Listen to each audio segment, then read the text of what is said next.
Google has just released Gemini 2.5 Flash Image, which is also known as Nano Banana, and it's been causing quite the stir on the internet, but for good reasons, because it's capable of doing some incredible text-based image editing. And I'm going to be showing you guys how to access it, as well as 20 creative use cases in this tutorial. So let's go ahead and get started. So I'm going to show you 3 ways that you can access it. 2 of them are going to be free and 1 of them is going to be paid. So the first way to access it is by the official Google website, which is gemini.google.com. Go ahead and sign in, and you can see this account does not have any subscription on it, which means that you can use it for free. If you don't see anything over here, just hover over the left hand side and just click on new chat so that you actually have a prompt box to type in. By default, 2.5 Flash should be enabled, so you are good to go. Now it's as simple as dragging and dropping your image over here to upload it. Once it's uploaded, you just have to type a text-based prompt to make edits to the image. So in this case, I'm going to say replace the teddy bear with a giant banana plushie, and then all I have to do is click on submit. So the edit is complete, and as you can see, we have swapped out this teddy bear for this cute banana plushie. Now, probably one of the best things about the Gemini model is that it has very good prompt adherence, which means that it's only changed what I've specified while keeping everything else consistent in the scene. And the overall quality of the edited image still looks amazing. There might be a little bit of image degradation, but you can't even really notice it, which means that you can still make edits to your images and they are still going to look incredible. Right, so I did mention this is the first free method, so of course you can download this image, but you will notice that there's always a watermark. So with the official Google Gemini website, you're always going to get watermarks, and I think there is a quota restriction in place, which means that it's not unlimited on the official Google Gemini website, but this is still a way to access it and use it. Now the next method I'm going to show you is at the moment 100% free and it's unlimited. So the next free website is LMARENA, and this was the original website where you could actually test Nano Banana before it was officially released. Anyway, when you head over to this website, here at the top, just switch this over to direct chat and then go ahead and select Gemini 2.5 Flash Image Preview. Now you want to make sure over here at the bottom that you actually select generate images, and once you see image, you are good to go. And now it's as simple as dragging and dropping your image over here, and then again using text to make some edits to this image. So I'm going to turn this realistic Mona Lisa into a very muscular looking woman. So I just typed in this prompt, and then it's as simple as clicking on this button to send that instruction over so that it can make edits to the image.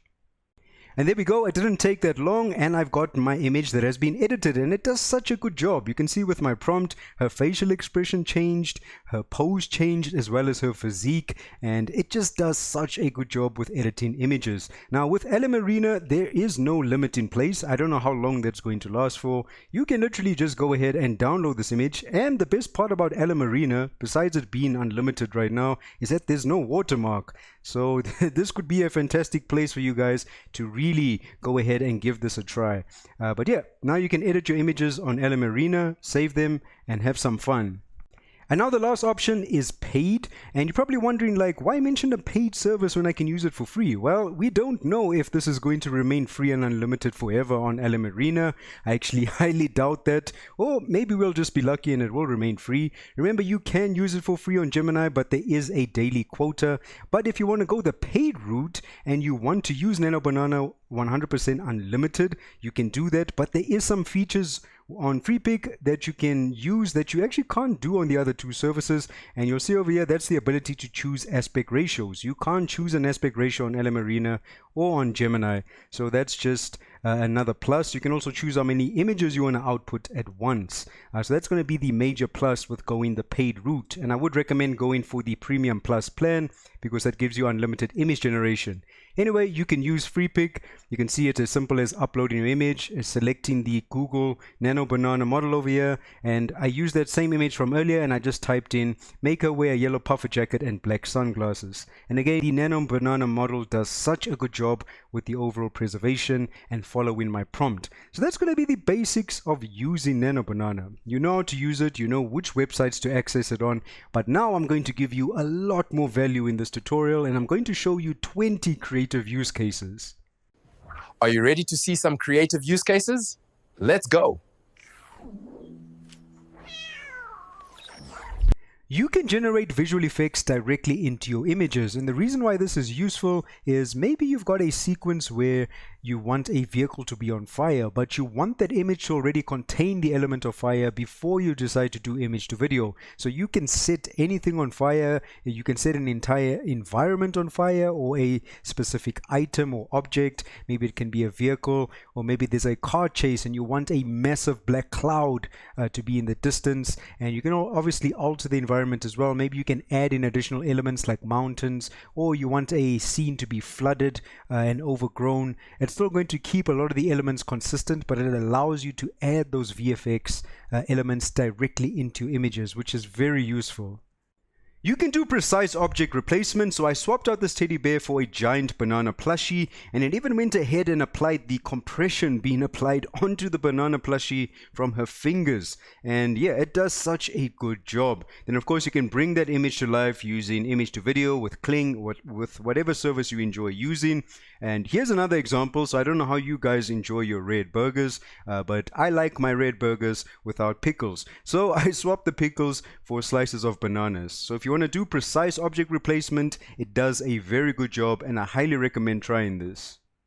This has to be one of my favorite use cases. It's the ability to generate new camera angles, and this is a big deal because if you're trying to do consistent storytelling for short films or music videos or advertisements, you can now easily do that by generating new camera angles. And in my opinion, this tool is outperforming so many other services. It's probably right up there with runway references. It's not only preserving, the character and creating a consistent character, but it's creating a consistent world and a consistent aesthetic, and you can see that from these examples that I'm showing you. So if you want to generate new camera angles, it's very easy to do. And I want to show you an example where I actually put this to good use. I created this video with this chimpanzee who's a DJ in the 15th century. So this would be related to maybe something like a music video, but you'll see all of those camera angle changes. So definitely give this a try because it's extremely useful and it does a very good job.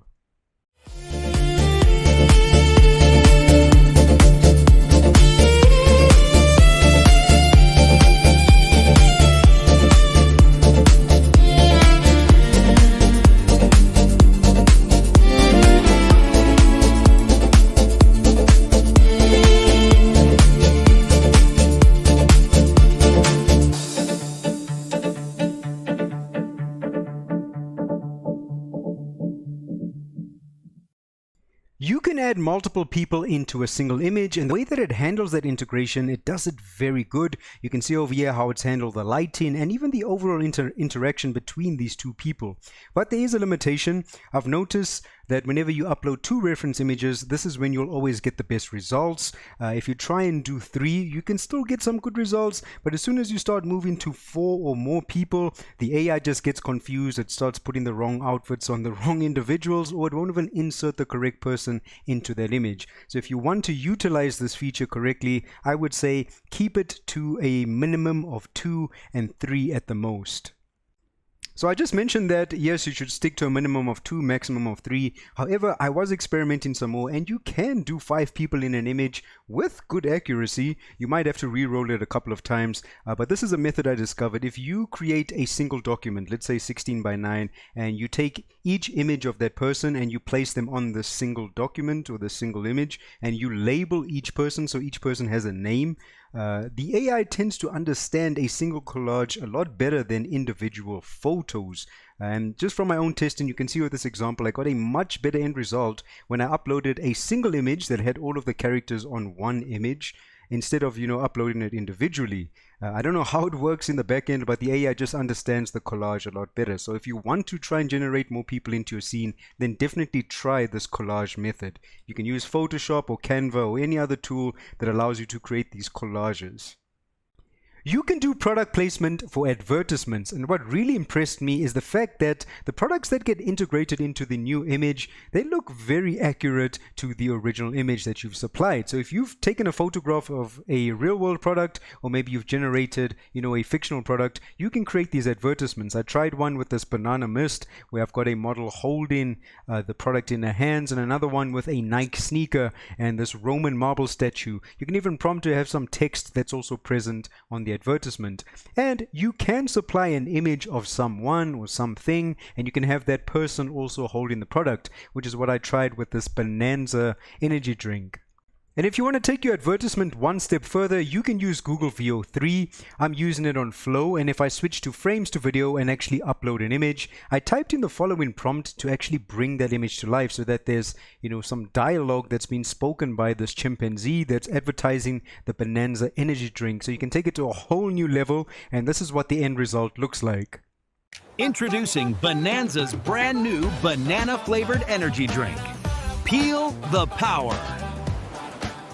You can easily do fashion try-on, so you can swap out someone's outfit by specifying what they should be wearing. So you can say they may be wearing a winter outfit with beanies, gloves, and a scarf, and you can put them in a specific pose, and the AI is going to work its magic. But probably a more useful use case is that you can have a digital model wearing a real item of clothing. Maybe you photographed a jacket and you want them to wear that item of clothing. You can do that. Now, in terms of accuracy, it actually is quite accurate, but it's not perfect. Sometimes you will have certain inaccuracies with the garment, so just keep that in mind. Maybe re-roll the prompt a couple of times until you get a better result. But you can have a model wearing a jacket or pants, or even showcasing an accessory like a handbag, which I think is very useful. Something else to mention is that you don't even need an image of a digital model. You can just supply the items of clothing and then prompt it and basically tell it what type of model you want it to generate, and then the items of clothing will be placed on that model.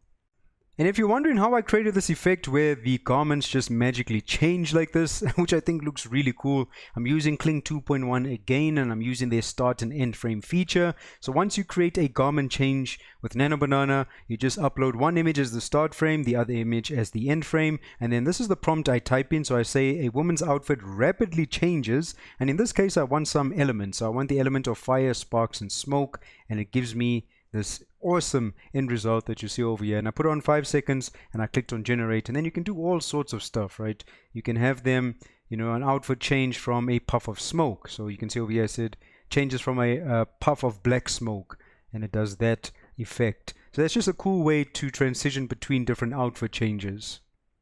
Another method you can try to get more accurate results with fashion try-on is to use a collage image. So you can use Photoshop or Canva or any photo editing tool and just drag and drop all of the different elements onto a single document.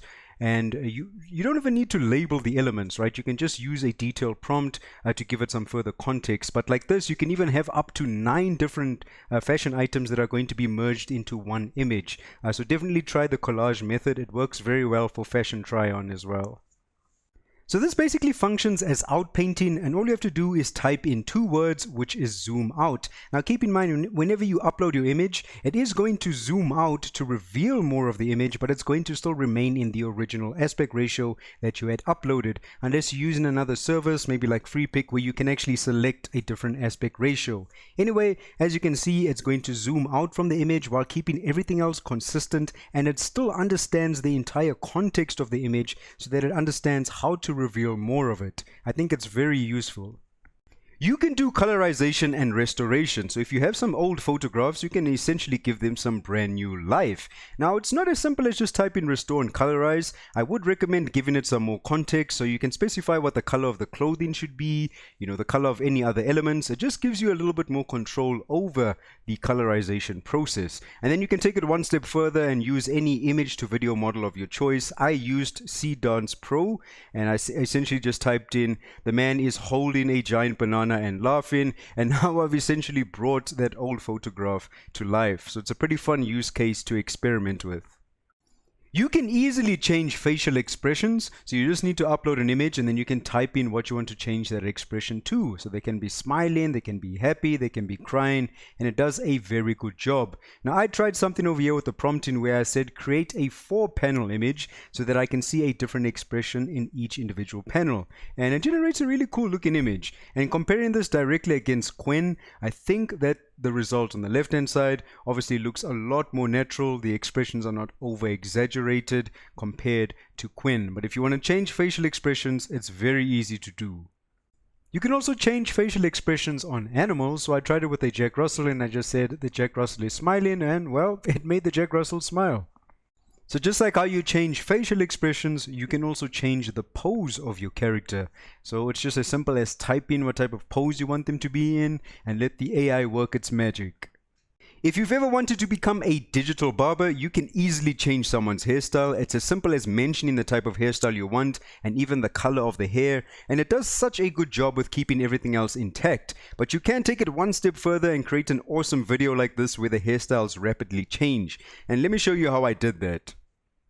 So to achieve this effect is actually very simple. So I'm using Kling 2.1. They just released a brand new start and end frame feature for this model. So on Kling, under image to video and frames, you just need to upload a start frame and an end frame, and then it creates a transition between these two images when you type in a prompt. So over here I said a woman smiles as a hairstyle rapidly changes. I put on 5 seconds, clicked on generate, and then you can create this awesome transition with rapidly changing hair. If you're not using Kling, you can also use Freepik, because Freepik is a subscription that gives you access to all sorts of video models, but there's Kling 2.1 and you can do the exact same thing over here. Then with your video editing program of choice, it's just a matter of connecting these videos together. So you can see when that video ends, and the next video would start with this video's end frame as the start frame, so that it's a continuous movement to the next hairstyle. And then you can create this awesome, rapidly hair changing video. So yeah, enjoy and give that a try. You can do aesthetic style transfer, and this is extremely useful if you're trying to create a consistent look for your images. It's essentially a way to create variations of an image, and it copies over the entire aesthetic, and it does a very, very good job. If your images are very stylized and they have, very distinct elements like different shapes and colors, it's going to copy all of that over to create a beautiful variation of that image just by telling it what you want that new image to represent. Now I tried this by creating these 4 panel images, so I could see 4 results at once, and you can see from the examples that it does a very good job with the aesthetic style transfer.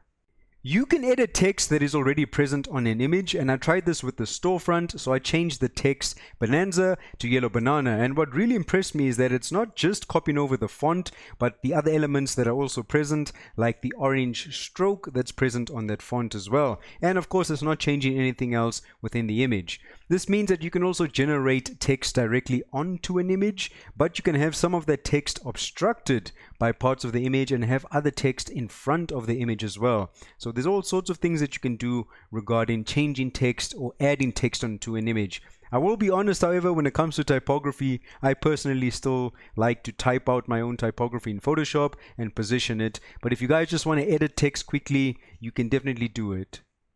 You can remove all sorts of elements from an image, whether you want to remove entire groups of people from an image or you want to be more selective. It handles it really well and it does a very precise job. So I tried this with a bicycle where I removed the person, but then I wanted to see if it could actually remove the bicycle but keep the person in the shot, and it did exactly that.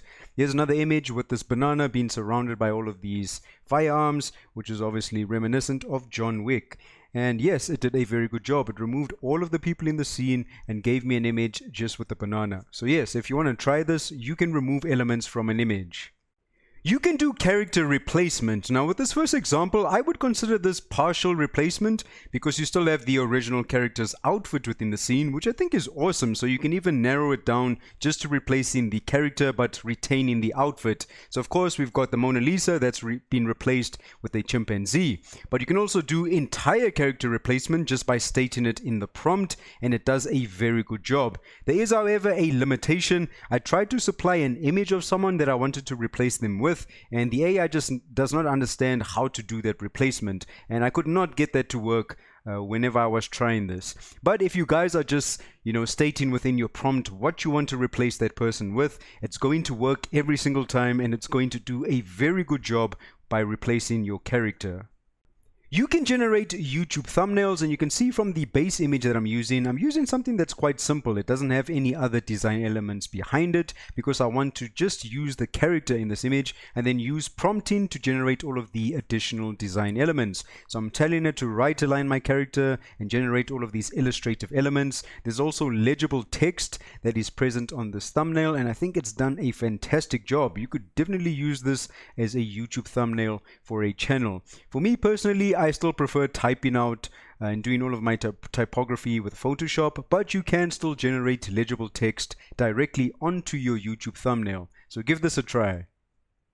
You can change the season, and I wanted to compare this with some other models that can also do it. Nano Banana definitely has the most accurate and precise changes that have been made. It's changed the season, but you can see if you analyze the image, a lot of the image still remains very consistent in comparison to the other services. I do think that Flux Context Max, however, has the best looking snow out of all of them, but I guess it's also based off aesthetics. Nano Banana does a very good job. When you're mentioning this in your prompt to change the season, you also want to give it some further context on where the snow should be visible throughout your scene to get much better results. So if we're talking about an accurate result, I would still go with Nano Banana, but if we're talking about pure aesthetics, I still think that Flux Context Max is a very good contender.